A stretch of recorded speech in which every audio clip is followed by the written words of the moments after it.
Thank you for watching or listening to this free podcast of the Young Turks. We want to make sure that you get some portion of the show every day. But if you want the full show, which is actually 5 segments, come become a member and support independent media as well. tytnetwork.com/join. Meanwhile, enjoy the free podcast.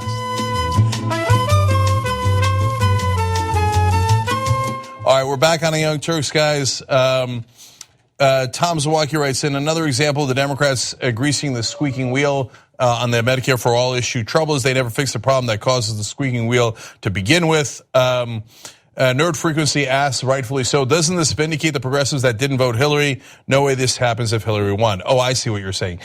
In that case, it is a very open question, and it is a good question. On the other hand, Trump has taken away parts of the Affordable Care Act, and now with the story we told you about Idaho killing basically the clause that protects you from pre-existing conditions. Well, yeah, you might be right that the Center for American Progress might not have gone as far if Hillary had won. On the other hand, we also wouldn't have gone backwards under Trump. So it's a complicated question. I'm just keeping it real on all sides, okay? So now I got to keep going, guys. Ton of news for you. Let's go over here. Okay. I know, I do, don't worry, that's my job. That was Siri telling me she doesn't have an answer for that because I accidentally pressed the wrong button. Okay, so Donald Trump has a brilliant idea for school shootings. Let's give weapons to the teachers so we could have shootouts at the OK Corral at all these schools. Look, it gets worse, but let me show you the beginning of this genius idea by Donald Trump. Watch. There would be teachers and coaches. If the coach had a firearm in his locker when he ran at this guy, that coach was very brave, saved a lot of lives, I suspect. But if he had a firearm, he wouldn't have had a run. He would have shot, and that would have been the end of it. It's called concealed carry, where a teacher would have a concealed gun on them. They'd go for special training, and they would be there, and you would no longer have a gun-free zone. You'd have a lot of people that'd be armed, they'd be ready. They're professionals. They may be Marines that left the Marines, left the Army, left the Air Force. Well, if only there were armed guards protecting the school, then this whole thing would have been resolved. Except that a news story just broke that there actually was an armed officer at the school, and he did not go in. He has now resigned.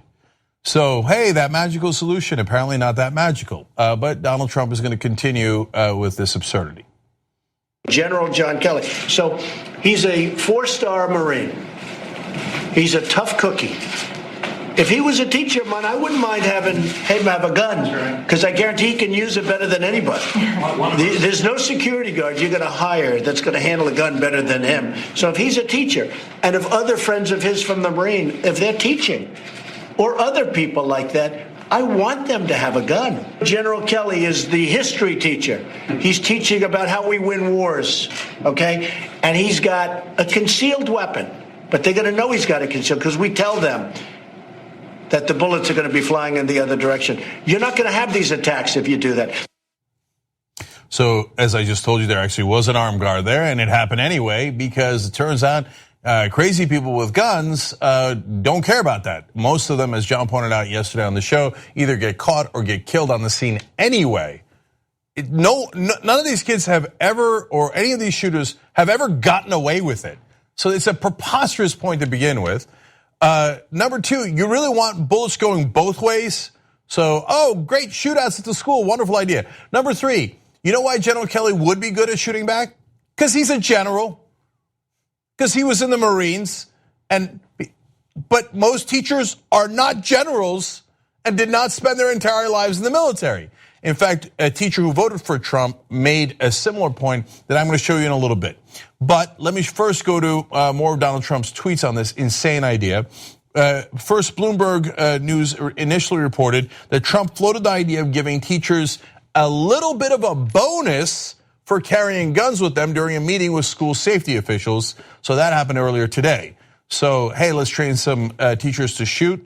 And we'll give them a bonus for what? Bonus every time they shoot one of their students who had a gun or they thought had a gun? How's the bonus going to work? Oh, okay. So let's go now to the absurd tweets. Trump says, I never said give teachers guns, like was stated on fake news, CNN and NBC. What I said was to look at the possibility of giving concealed guns to gun adept teachers with military or special training experience, only the best. 20% of teachers, a lot, would now be able to immediately fire back. But before we go to the rest of the thing, did you see that? I want to highlight it for you in case it wasn't clear enough, although it's super clear in the tweet. But let's go to the highlighted version. I never said give teachers guns. One sentence later, he's in favor of giving guns to teachers. Somebody tackle him before he gets to Twitter. For God's sake, man. Now, I saw the rest of the tweet. Yes, to 20% of the teachers, which he then says is a lot. So let me finish the sentence. So a lot would now be able to immediately fire back if a savage sicko came to a school with bad intentions. Highly trained teachers would also serve as a deterrent to the cowards that do this. Far more assets at much less cost than guards. A quote, gun-free school is a magnet for bad people. Attacks would end.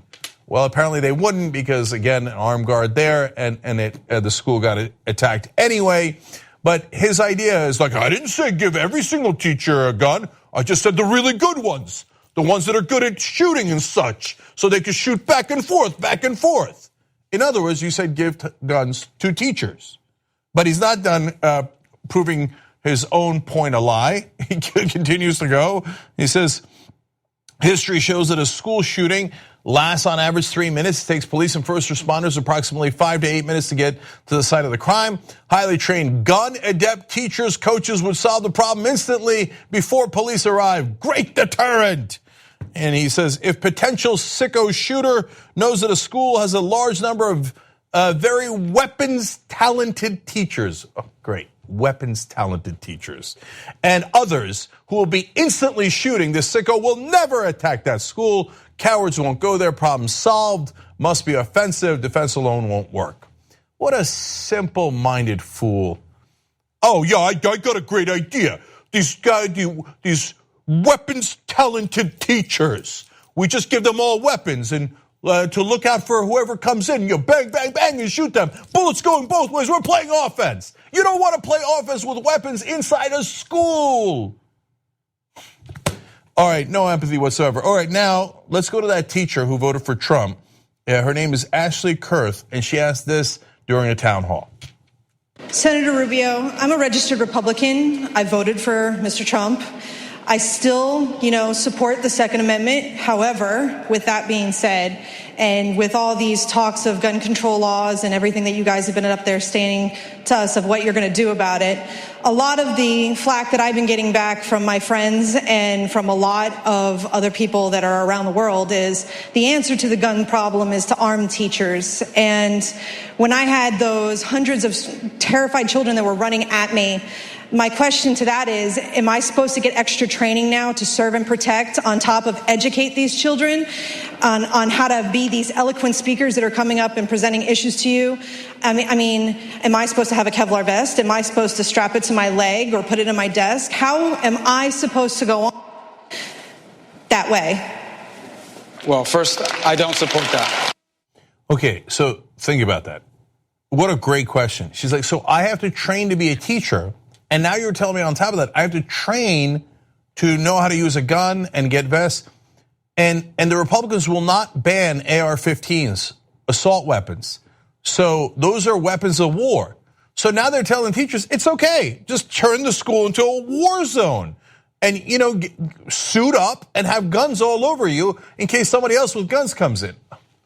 All right, but one of the students here, Sam Zeev, who talked to President Trump yesterday, made the best point of all. Watch this. Sam, what did you think about the president's idea of arming teachers? Madness. Like, just absolute madness. Teachers go through emotions every single day, just like students do, just like mentally ill people do, just like everyone.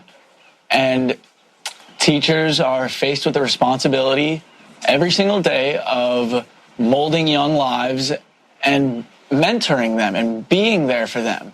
Why should they be faced with the responsibility of knowing whether or not they're going to have to kill them that day? You know, I got to be honest, I hadn't thought of it that way until he said it. We'd be training the teachers to kill their students. So the shooter in Parkland, Florida was a former student. And at the school shootings, it is usually either current or former students who come in. So you wouldn't be killing the innocent students, obviously, but you would be teaching the teachers how to shoot guns and spot the wrong student.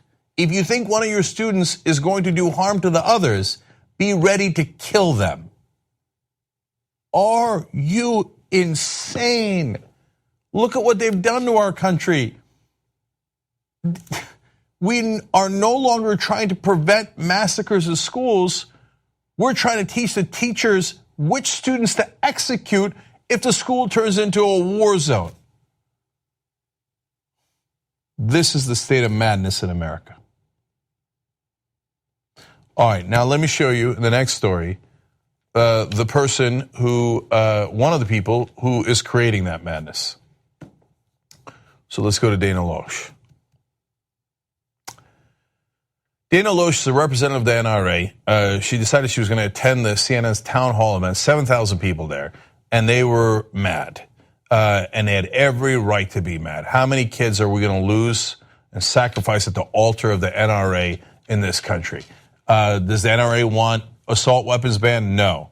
Their leader, Wayne LaPierre, went to CPAC and said, the only thing that stops a bad guy with a gun is a good guy with a gun. It's the same thing he said after Newtown. He said we need to arm as many people inside the schools as possible and turn them basically into war zones. Dana Loesch agrees with that concept. So first, she's going to give her softer version, and it ain't very soft, on CNN, and it is not well received. Let's watch. He should have been barred from getting a firearm, and he should not have been able to. He should, A, never been able to get a firearm. B, people who are crazy should not be able to get firearms. C, people who are dangerous to themselves and other individuals. Let me answer. If we're here to have a discussion, that's why I'm here. I was a very politically active teenager, and I'm on this stage as a result of that. Think of how far you all could go as a result of voicing your beliefs. Now, I want to answer your question, and I want to be allowed the opportunity, which is why I am here. Crazy people, people who are murderers. No, we've been actually talking about that for a long time. Let me answer the question. You can shout me down when I'm finished, but let me answer Emma's question. It's not federally mandated. That's the big question, and I wish that this network had also covered this more as other media networks would have covered it. That's a huge, wait a second. So, some people in the crowd obviously very unhappy. One person shouted out murderer. And her point was, if you all study hard and work hard, you could one day be an NRA sellout like me too and get paid a lot of money to do propaganda while other people get shot. Wow, what a convincing point. She then, of course, immediately did a diversionary tactic, blamed the media. Oh, the media doesn't cover it. But the heart of her argument was, it's all mentally healthy. She never should have been allowed a gun in the first place. Really? But the NRA position is that he should have been allowed a gun. First of all, he was not mentally adjudicated. Adjudicated to be mentally incompetent. So the NRA, if we had caught the shooter before he did the shootings, and we saw all the weapons that he had, the NRA would have defended him 100%. If we said, hey, can we take guns away from this kid, even though he hasn't been adjudicated mentally ill, the NRA would have said, no way. In fact, I have the law that they pushed for. Now, they won on what they were going for because they gave Donald Trump over $31 million when he was running for president. And that goes a long way towards getting Donald Trump to do whatever you want. Now, first of all, does Donald Trump care about mentally ill people and making sure they get treatment? Absolutely not. I can prove it to you with the numbers. His budget was recently released, the budget blueprint. slash spending for the Substance Abuse and Mental Health Administration by $665 million. Additionally, Bloomberg reported that the National Institute of Mental Health would see a 30% reduction in funding and $500 million decrease in 2019. So what happened? I thought you thought the issue was mental health. So why are you cutting mental health by $665 million? Now, to the bill that the NRA argued on behalf of. As NPR's Scott Horsley noted, nearly a year ago, the president signed a bill making it easier for people with mental illness to buy guns. The new measure rolled back an Obama-era rule that would have required Social Security Administration to send records of some beneficiaries with severe mental disabilities to the FBI's National Instant Criminal Background Check System. NPR's Susan Davis reported about 75,000 people found mentally incapable of managing their financial affairs would have been affected. The NRA pushed for, and because of all the bribes they gave to Donald Trump and other Republicans, succeeded in passing a bill that says if you are so mentally incompetent that you cannot handle your own finances, we still will allow you to buy a gun. They reversed an Obama-era bill that would have prevented the mentally ill from getting guns. They don't believe it.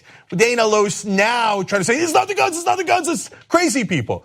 Earlier, the people that Dana Loesch worked for insisted that mentally ill people be allowed to buy guns. Why? Because the NRA gets their money from people who sell guns. So they want to sell as much as humanly possible. They want to maximize their profits. And they don't sell flowers. They don't sell vegetables. They sell weapons. Weapons that kill people. They make more profit when more people buy weapons. And if they use those weapons to kill people, it creates a panic, which creates even more weapon buying. That is a cycle that is vicious to us, but great for their business and their bottom line. That's why they pay Dana Loesch so much money to get out there and lie to you. So now that was the soft stuff she said. Then she goes to CPAC, that's the conservative conference, and she decides, oh, this is my crowd now. I could be as vicious as I like. So here she is. Now I'm going to say something that some people are going to say is controversial. So I'll say it really slowly so all the people on the platform in the back can hear me loud and clear. Many in legacy media love mass shootings. You guys love it. Now, I'm not saying that you love the tragedy, but I am saying that you love the ratings. Crying white mothers are ratings gold to you and many in the legacy media in the back. And notice I said crying white mothers because there are thousands of grieving black mothers in Chicago every weekend, and you don't see town halls for them, do you? Where's the CNN town hall for Chicago? If it bleeds, it leads, doesn't it? And I don't mean to ignore you all here, but I'm really looking at a lot of the legacy media back there on the platform. And you can write whatever you want about me, and you can come find me in the hallways, and you can scream at me, and you can try to confront me. But I'm here, we're not going anywhere. I call BS. She then tries to appropriate Emma Gonzalez, one of the students' slogan about calling BS. We need to talk about a relatively new show called the Republic, or UNFTR. As a Young Turks fan, you already know that the government, the media, and corporations are constantly peddling lies that serve the interests of the rich and powerful. But now there's a podcast dedicated to unraveling those lies, debunking the conventional wisdom. In each episode of On the Republic, or UNFTR, the host delves into a different historical episode or topic that's generally misunderstood or purposely obfuscated by the so-called powers that be, featuring in-depth research, razor-sharp commentary, and just the right amount of vulgarity. The UNFTR podcast takes a sledgehammer to what you thought you knew about some of the nation's most sacred historical cows. But don't just take my word for it. The New York Times described UNFTR as consistently compelling and educational, aiming to challenge conventional wisdom and upend the historical narratives that were taught in school. For as the great philosopher Yoda once put it, you must unlearn what you have learned. And that's true whether you're in Jedi training or you're uprooting and exposing all the propaganda and disinformation you've been fed over the course of your lifetime. So search for UNFDR in your podcast app today and get ready to get informed, angered, and entertained all at the same time.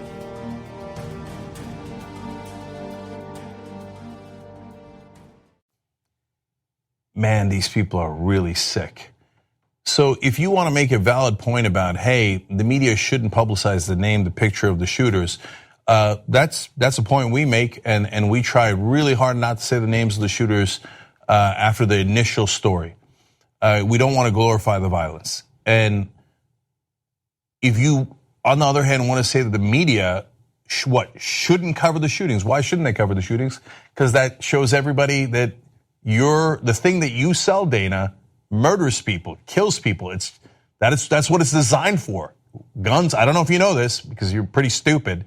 Guns are designed to kill things, including people. And they do a pretty good job at it. They just killed 17 people, 14 kids in that Parkland school, 58 in Vegas, 49 in Orlando, and the list goes on and on. 20 in Newtown.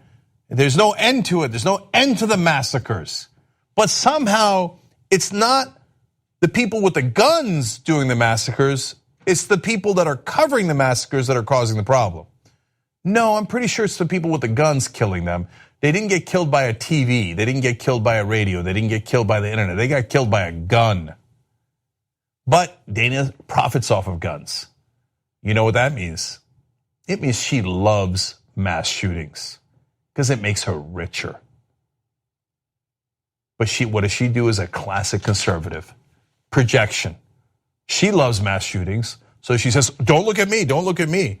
I get a huge paycheck from the NRA to do propaganda for them. The NRA gets huge paychecks from the gun manufacturers. They profit off of you buying guns and these guys buying guns and killing people. That scares the hell out of people. People buy more guns. Well, that's a huge win for Dana Loesch and the NRA because they love mass shootings. Dana Loesch and the NRA, the biggest terrorists in the country. 9/11 was about 3,000 people. Over 30,000 people die every single year from guns in this country. You know how many people died from guns in Japan in a recent year? 13. That's it. We're 3 times the size of Japan, so let's call it 39. We have, in a recent year, 37,000 gun-related deaths. 37,000 versus 39. Not 39,000, just 39. You know why? They're not more crazy people in America than Japan. They're not more violent or criminal people in America than Japan. There's more guns in America than Japan. And Dana Loesch loves it because she loves mass shootings. All right. Now, let me turn to the Democrats for a second. Okay. At TYT, we frequently talk about all the ways that big tech companies are taking control of our online lives, constantly monitoring us and storing and selling our data. But that doesn't mean we have to let them. It's possible to stay anonymous online and hide your data from the prying eyes of big tech. And one of the best ways is with ExpressVPN. ExpressVPN hides your IP address, making your activity more difficult to trace and sell to advertisers. ExpressVPN also encrypts 100% of your network data to protect you from eavesdroppers and cyber criminals. And it's also easy to install. A single mouse click protects all your devices. But listen, guys, this is important. ExpressVPN is rated #1 by CNET and Wired magazine. So take back control of your life online and secure your data with a top VPN solution available, ExpressVPN. And if you go to expressvpn.com/TYT, you can get 3 extra months for free with this exclusive link just for TYT fans. That's expressvpn.com/TYT. Check it out today. Now, an enormous majority of Americans want gun control. There are certainly debates about what degree of gun control, but a universal background check to, for example, get rid of the gun show loophole polls at over 90%. So, especially with the country in a rage now over another school shooting, another massacre on Valentine's Day, this appears to be a good time for the Democrats to say, all right, we are going to stand up for progressive values here, because it would be a wonderful thing to do for the American people. It is the right thing to do in policy, and it would be the right thing to do politically. So are the Democrats going to do that? Now, if you know the establishment Democrats, unfortunately, you know the rest of the story. The answer is, of course not. So here's a headline from a story in the paper today in The Hill. Dems want gun control, but worry it could cost them the midterms. Oh, they are repulsive. Why won't progressives just bow their heads and unify behind the coward corporate Democrats? Gee, I can't tell. I wonder why. Here, let's go to the heart of the story and tell you why they won't fight on this issue. They're unreal. They're unreal. As the issue continues to dominate the headlines, some Democrats back an understated approach. Of course they do. God forbid they should fight hard. Particularly with vulnerable Democrats like Senators Heidi Heitkamp and Joe Manchin up for re-election in red states. Get them out, get them out, get them out. I hope to God they lose in primaries. In general elections, look, the Republicans are loathsome and I don't want them to win. But if it turns out a couple of really conservative Democrats are preventing the rest of the Democratic Party from fighting hard, then they are doing more harm than good. Well, I mean, because I don't want Joe Manchin, who's incredibly conservative, to lose his seat. On his behalf, we're going to power down the whole Democratic Party at the national level. Oh, for God's sake. By the way, look, if that was true, I don't know if I'd be angry or less angry. I think less angry. I'll tell you why. It's an excuse. They don't want to do anything. They get paid to lose. So they're like, well, look, over 90% of Americans agree with us. So how do we lose this one? Well, they figured out a way. Okay, so as Senate Democratic aide says, quote, it's certainly more of a base issue than in years past. Do you know what that means? I'll decipher for you because I speak politics. It means, all the senators are not progressive. They don't care at all. So this is what the base cares about. Oh, they're so annoying. These progressive voters we have that actually want progressive policy positions. It's more of a base issue this year than it used to be. We used to be able to ignore this with no problem, but now the progressive base hounds us and makes us actually work for a living a little bit. I'm so sorry to have bothered you. Okay, here's another former Democratic leadership aide.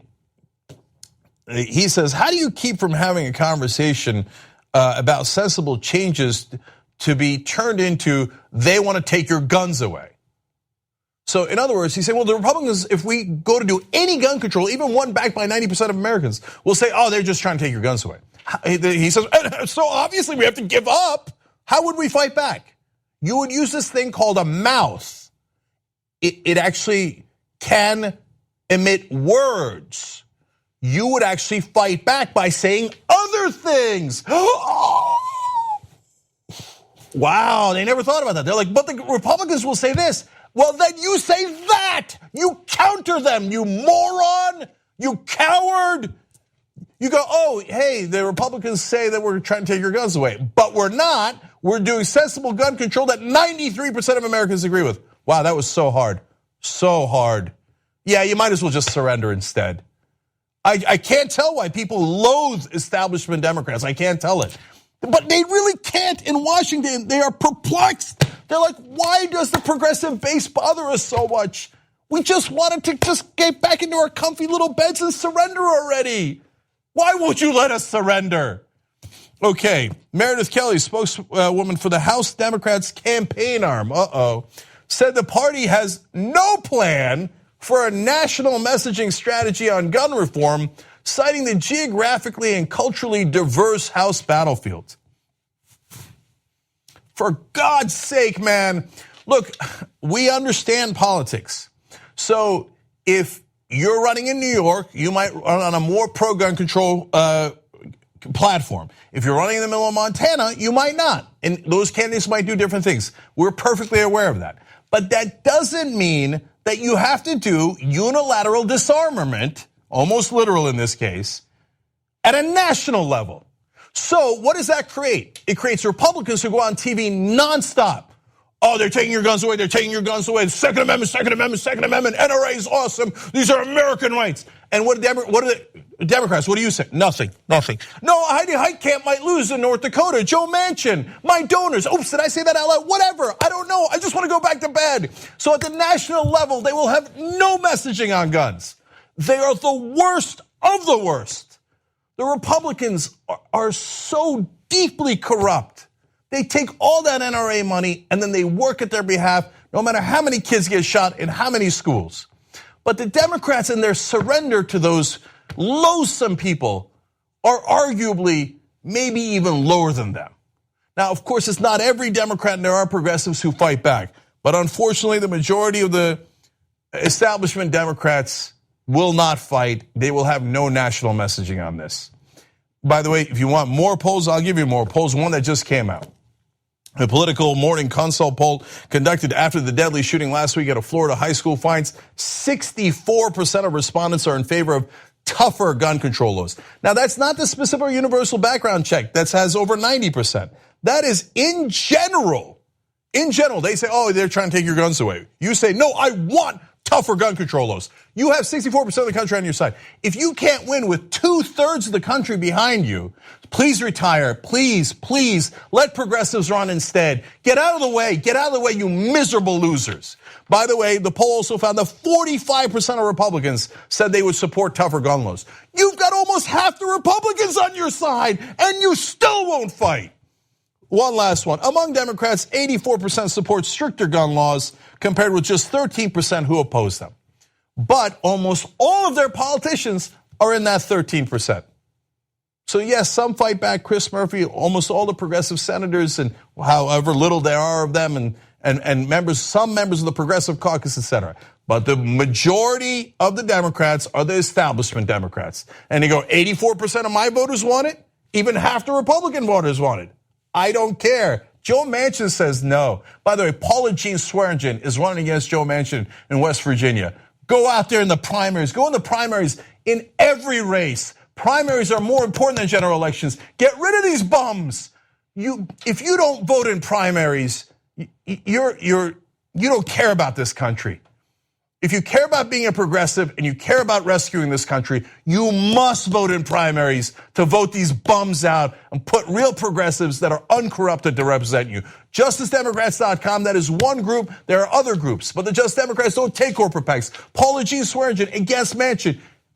Get rid of the bum. Get rid of the bum. If he's holding back all progress, primary the living hell out of all of them and let them cry. Oh, I don't know why they don't like me. I keep surrendering to Republicans, but I can't figure out why they don't like me. We don't like you because you're corrupt and you're craven. Get the hell out already, Young Turks. You're right in the middle of this podcast. We got another great segment coming up for you. If you'd like the full show, which is actually 5 segments, go to tytnetwork.com/join. You become a member, you support the show, you support independent media, and you get the whole 2-hour show ad-free every day. Let's go do it now. All right, back on the Young Turks, Cenk and John with you guys.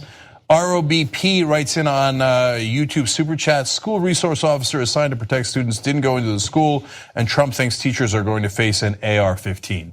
Yes, that story broke earlier today. I told you about it, and yeah, yes. Now that guy didn't do his job, but even if he had, would he have gotten to the right place at the right time? And would he have had a chance against the kid? I honestly don't know. And the kid had an AR-15. The guard didn't have an AR-15. But again, it is his job. That's what he had been there for years. But that's a tough position. He resigned today. Stephen Scale says people like Wayne LaPierre turn dumb people into incredibly dangerous and dumb people. Yeah.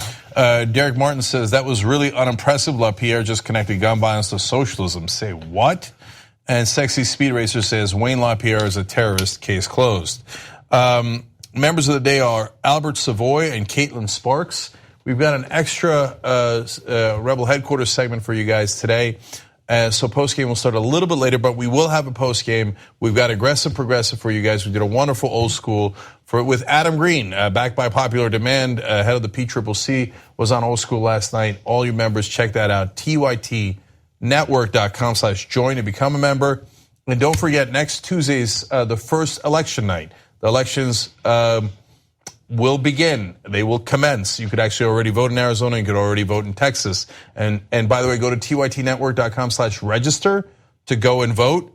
Figure out how to register and how to vote right now in your own state. But Tuesday night, after the regular show and after Rebel headquarters, we will cover Arizona's 8th congressional district special election. There is a Justice Democrat, Brianna Westbrook, in that race. Make sure you go out and vote. And let me see where we are with Brent Welder. TYTKansas.com, TYT member Brent Welder running already 2,582. Let's get to 50,000 so we can get a field team. 126 people have donated. Can I see 150 people donating by the end of the show, okay? It's a little ambitious. Let's see what we can do. All right, John, what's next? Okay, we got a bunch of stuff.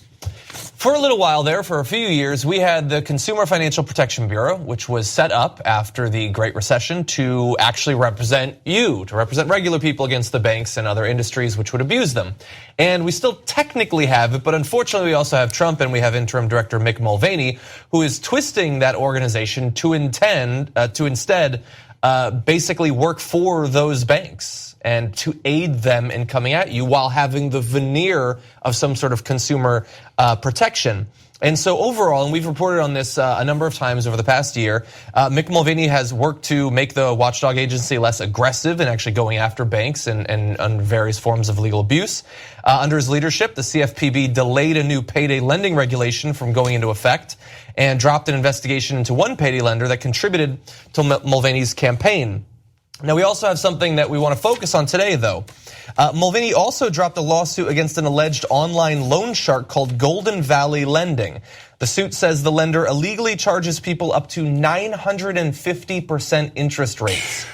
It took CFPB staffers years to build the case against them. I don't yet know why it took years if they're charging that much, but apparently it did, and they were doing that work for years because this company has illegally defrauded thousands of people out of tons of money. And that's what this organization is there to do. It's to find out where these abuses are, to build a case against them, to take them to court and get money back. Unfortunately, it was shut down. And now one of the investigators in that particular case says people are devastated and angry. Just imagine how you would feel if years of your life had been dedicated to pursuing justice and you lose everything. Let alone if you're one of the people that this company defrauded and you did lose everything. And by the way, just in case you were wondering, can you actually charge 950% interest? No, you can't actually charge 950% interest, thus the case. Now, but before you go on, John, let's just be really clear about that. It violates state and federal law. It's called loan sharking, and it's what the mob does. But I'd be surprised if the mob charged 950%. No, because that is so undoable, unpayable. It makes you an indentured servant for the rest of your life. Almost how, no matter how little you borrow, the interest rate will ramp up so quickly that you'll be paying it back the rest of your life. That's why the government doesn't allow it. It allows for gigantic interest rates. So 35% is fairly normal at the state level, and that is an enormous unpayable. I'll give you context. Donald Trump went bankrupt one of the 6 times, because he went bankrupt 6 different times, because he took out too much, he took out loans that had too high an interest rate for the Taj Mahal, one of the casinos he had in Atlantic City. You know what the interest rate was? 14%. A casino that basically prints money, the house always wins, could not pay back a 14% interest rate. These guys charge the average guy a 950% interest rate. Yeah. And that is why it is terribly illegal.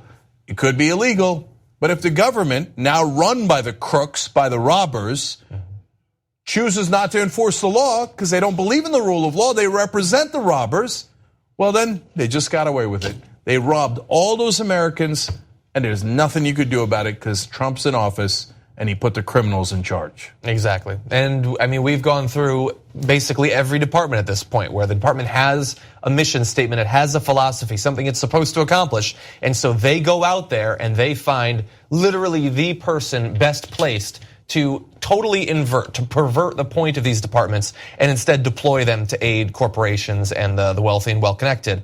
So that same investigator, by the way, said that he did believe that had they been able to pursue the lawsuit, it would have been able to get money back for thousands of people that Golden Valley had defrauded. But although we've given you some of the general details, I do want to focus on one particular case because it's pretty egregious.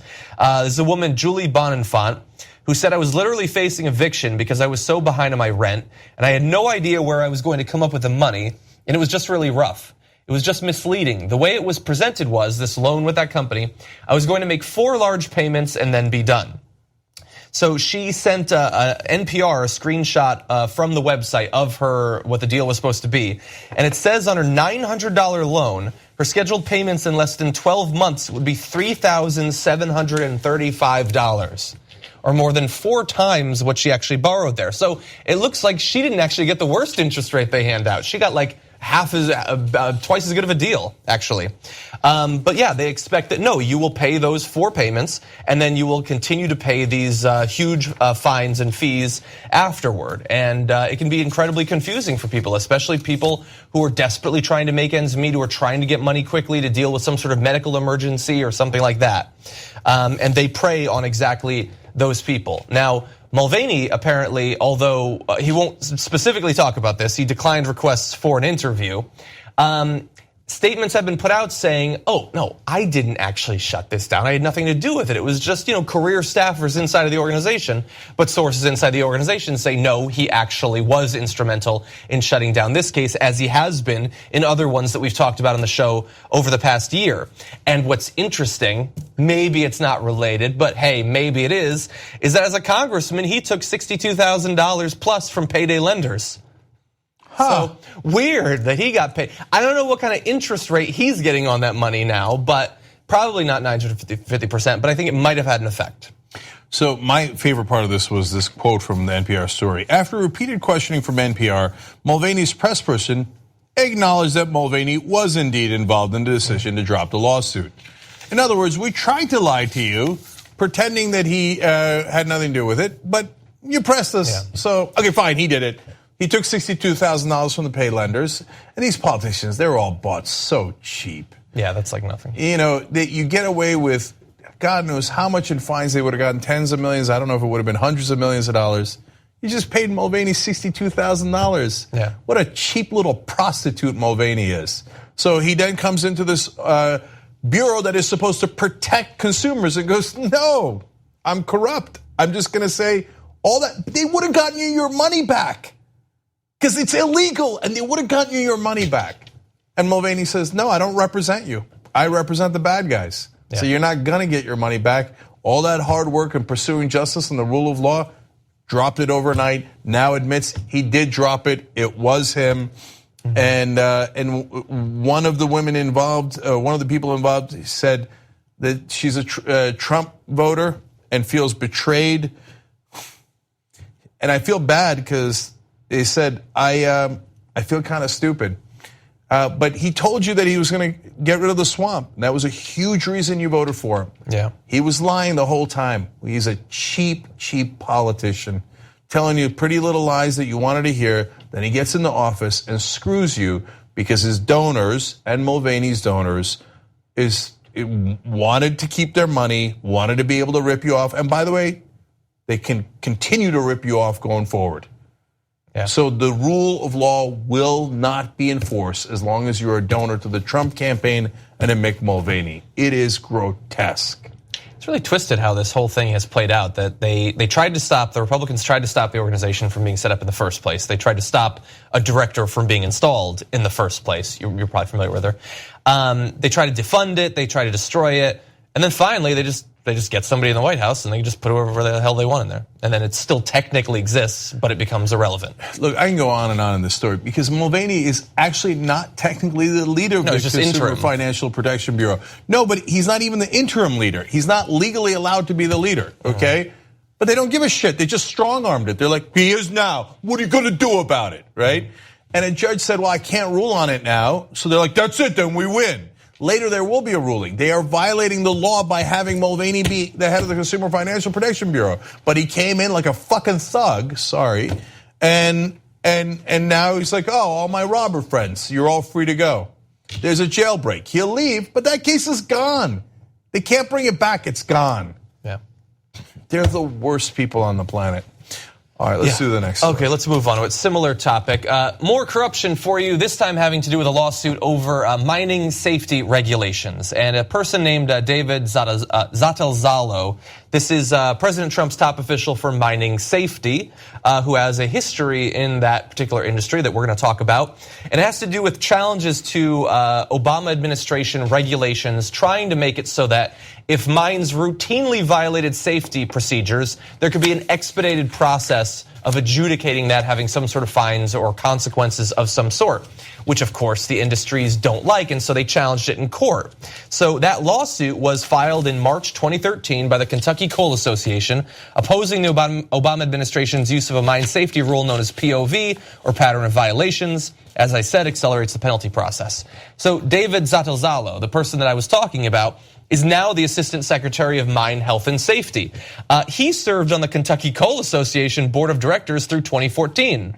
Through late 2014, Zatalzalo was also chairman of Rhino Resource Partners, kind of a cool name, and a mining company which twice ran afoul of POV during his tenure there. So it's really an interesting situation they've set up, where he was on the board of directors for that coal association, involved with a company that was violating these particular provisions. A couple of years go by, he gets to be in charge effectively of mine safety, and right now is considering whether he is going to be the person to rule on a lawsuit that, at least to some extent, he was the one who pushed for in the first place. So this is why I love TYT Investigates, and thank you to all the viewers who helped fund it. Because while everybody's looking somewhere else, and super important issues like guns, etc., Donald Trump's administration is eviscerating the rule of law, doing wild conflicts of interest and corruption to no end. So our job is to dig in and find where they are.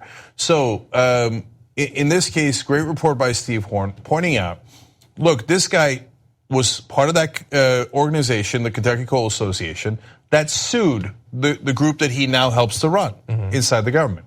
Now that's not new in terms of Scott Pruitt, same thing, head of the EPA, sued the EPA over a dozen times. And Trump's like, oh, you want to destroy the EPA? Wonderful, that's exactly who I'm looking for. You're now the head of the EPA. So this guy now becomes a top official in mining safety because he was trying to destroy mining safety. So, okay, that part we understand, although almost no one else is talking about it. And so we find the lawsuit. And then, of course, as John pointed out, there's two different organizations that he was on the board of that now are in front of the government agency that he is running. And in the beginning, they said, oh, conflicts of interest. No, absolutely not. Number one, he'll get his money out of any mining within 90 days. Did he? Of course not.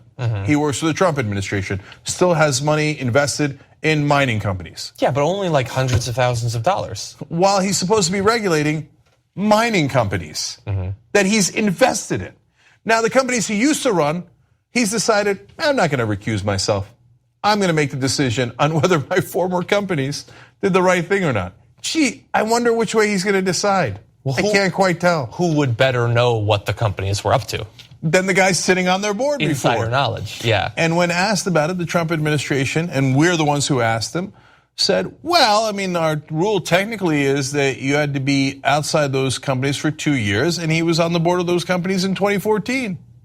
Technically, he's slightly okay. So I'm sure he has no conflict of interest. He'll you can't find anyone else to make that ruling. No, the point is corruption. It's not the bug, it's the feature. So check out the article. It'll be in the links down below and on YouTube, in the description box, and on comment section on Facebook. So our job is to comment on these stories. TYT Investigates' job is to find the stories and cover them objectively. Read the story for yourself. It is a terrible case of conflict of interest, again, within the Trump White House. Yeah, they did a great job. They continue to. This is incredibly important. The thing is, like, this is the story they found this week, one of several stories this week. But I'm sure that if you dig just a little bit in so many departments, you're going to find stuff like this. And we need to be keeping tabs on the Trump administration. I know some people don't like that we talk about it, that we talk about Trump and what's going on there, but it is incredibly important. We can't give them a pass for 4 years because in literally every topic you can think of, this is the sort of corruption that's going on. All right, we'll be right back. Thanks for watching or listening to this free version of the Young Turks podcast. You know that the full show is at tytnetwork.com/join. If you become a member, you get the full show ad-free. We love you for watching or listening. Either way, there's going to be a new free podcast tomorrow. You can keep on doing that. But if you want to get the full show ad-free, tytnetwork.com/join. Thanks for listening to the full episode of The Young Turks. Support our work, listen ad-free, access members-only bonus content, and more by subscribing to Apple Podcasts at apple.co/TYT. I'm your host, Cenk Uygur, and I'll see you soon.